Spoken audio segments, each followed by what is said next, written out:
6 जनवरी 2024 प्रधानमंत्री नरेंद्र मोदी ने Delhi metro phase 4 के Janakpuri west Krishna park extension section का इनॉग्रेशन किया। भारत में मेट्रो का जाल दुनिया का तीसरा सबसे बड़ा मेट्रो नेटवर्क बन चुका है। लेकिन क्या आप जानते हैं कि लखनऊ, पटना, भोपाल जैसे शहरों तक पहुंचने वाली मेट्रो का असल टर्निंग पॉइंट क्या था? कहां से ये ख्याल आया कि मेट्रो छोटे शहरों में भी चलाई जा सकती है? साल 1972 में तत्कालीन प्रधानमंत्री इंदिरा गांधी ने पहली मेट्रो की आधारशिला रखी थी। लेकिन ये वो मौका नहीं था जिसने मेट्रो की तकदीर बदली। इंडिया टुडे मैगजीन के एनिवर्सरी इशू में हम बात कर रहे हैं उन निर्णायक पलों की जिन्होंने देश को प्रेरित किया। इसी सीरीज में आज जानिए मेट्रो की कहानी।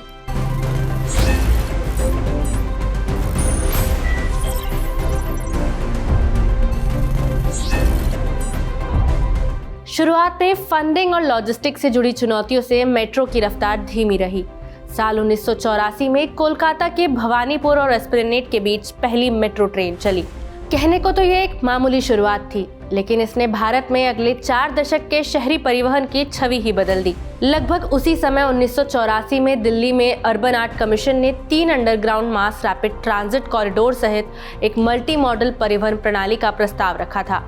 इसे मौजूदा उपनगरीय रेल और सड़क नेटवर्क के सहायक के रूप में प्रस्तावित किया गया। इस विजन को साकार होने में करीब 2 दशक लगे और फिर साल 2002 में दिल्ली मेट्रो की शुरुआत हुई। इस बदलाव में मेट्रोमैन ई श्रीधरन ने अहम भूमिका निभाई। उनके गाइडेंस के साथ इस परियोजना में टनल बोरिंग मशीन यानी TBM और विश्व स्तरीय मेट्रो कोच जैसी तकनीकों को भी इंट्रोड्यूस किया गया। पहला एलिवेटेड सेक्शन शाहदरा से 30 हजारी महज 4 साल में पूरा हुआ। दिल्ली मेट्रो की कामयाबी ने दूसरे शहरों को भी इसे अपनाने का रास्ता दिखाया। बेंगलुरु से लेकर मुंबई तक पूरे भारत में मेट्रो सिस्टम बनने लगे। जयपुर और आगरा जैसे टियर 2 सिटीज भी आंदोलन में शामिल हुए और मेट्रो महज महानगरों तक सीमित नहीं रही। मेट्रो लाखों यात्रियों के लिए भीड़भाड़ वाली सड़कों के बजाय एक सुरक्षित, विश्वसनीय और तेज विकल्प साबित हुई है। परिवहन को सरल बनाने के साथ मेट्रो ने आर्थिक विकास को बढ़ावा दिया। मेट्रो वाले रास्तों पर रियल एस्टेट की कीमतें बढ़ रही हैं और डेवलपर्स बेहतर कनेक्टिविटी का फायदा उठा रहे हैं। कोच्चि और पुणे जैसे शहरों ने मेट्रो नेटवर्क को अर्बन प्लानिंग का हिस्सा बनाया।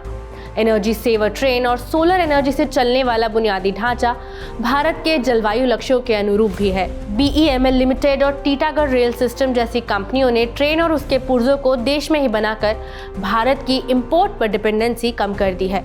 कोलकाता मेट्रो ने साबित किया है कि भारत प्रभावी रूप से मेट्रो प्रणाली का संचालन कर सकता है। वहीं दिल्ली ने बड़े पैमाने, गति और तकनीकी उन्नति के मानदंडों को एक नई परिभाषा दी है। दिल्ली मेट्रो 2007 में यूनाइटेड नेशन से कार्बन क्रेडिट पाने वाली दुनिया की पहली रेलवे परियोजना बनी। दिल्ली मेट्रो का ये हासिल ग्रीन हाउस गैस उत्सर्जन कम करने में अपनी भूमिका के लिए था।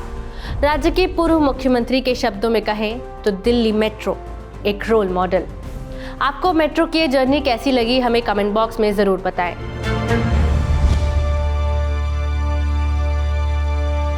इसी तरह की तसल्ली से भरी हुई एक्सक्लूसिव रिपोर्ट्स देखने के लिए सब्सक्राइब करें इंडिया टुडे हिंदी का YouTube चैनल और बेल आइकन जरूर प्रेस करें ताकि वीडियो अपलोड होते ही आपको खबर हो जाए।